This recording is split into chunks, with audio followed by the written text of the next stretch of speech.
আজ আমি তোমাদের সাথে চিংড়া মাছের রেসিপি মায়ের বানানো সেটা আমি শেয়ার করছি। প্রথমে একটা কড়াইতে তেল নিয়ে শুকনো লঙ্কা ভেজে নিচ্ছি। তারপর আগে থেকে পেঁয়াজটাকে পেস্ট করে রেখেছিলাম, সেটা আমি ভালো করে ভেজে নিচ্ছি।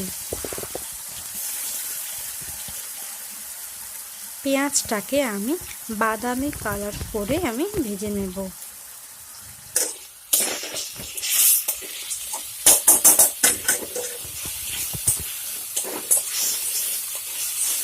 দেখো আমার পেঁয়াজটা বাদামি করে ভাজা হয়ে গেছে। এরপর ওর মধ্যে 1 চামচ কাশ্মীরি লঙ্কার গুঁড়ো দিয়ে দিচ্ছি।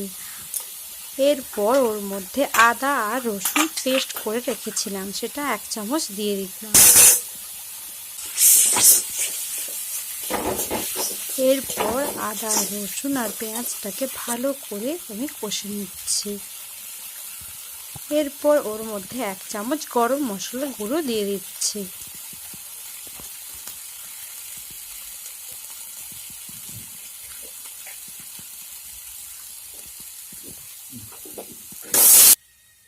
এরপর ওর মধ্যে 1 চামচ হলুদ গুঁড়ো দিয়ে দিলাম।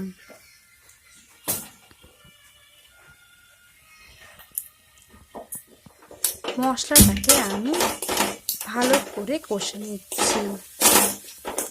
একটু পরিমাণ মতো জল দিয়ে আমি মশলাটাকে কষে নিব।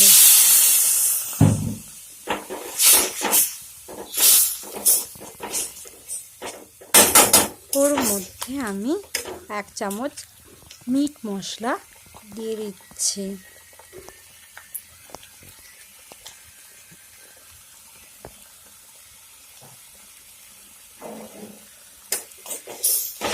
মশলাটাকে আমি ভালো করে কষে নিচ্ছি। আমি ওর মধ্যে আগে থেকে টমেটোটাকে পেস্ট করে রেখেছিলাম, ওটা ওর মধ্যে আমি দিয়ে দিচ্ছি।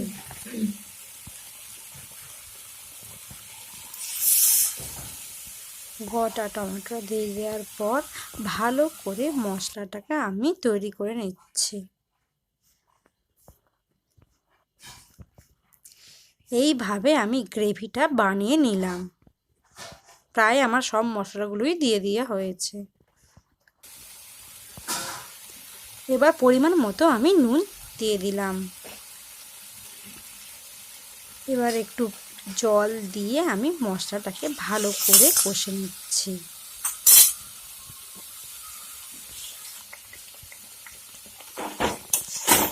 আমার প্রায় সব কিছু দেওয়া হয়ে গেছে, আমার গ্রেভিটা অলরেডি রেডি।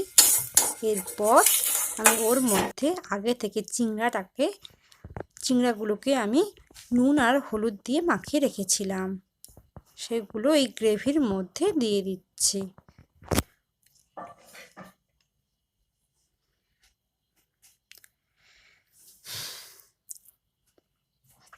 সব চিংড়াগুলো আমি ওই গ্রেভির মধ্যে এইভাবে দিয়ে দিলাম।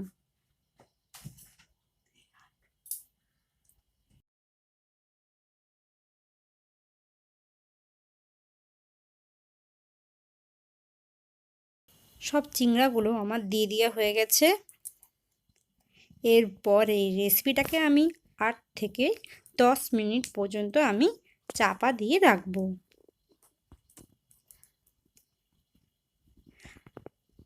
8 থেকে 10 মিনিট পর এইভাবে আমার কমপ্লিট হয়ে এসছে। এরপর উপর থেকে ধনে পাতা কুচি ছড়িয়ে দিচ্ছি।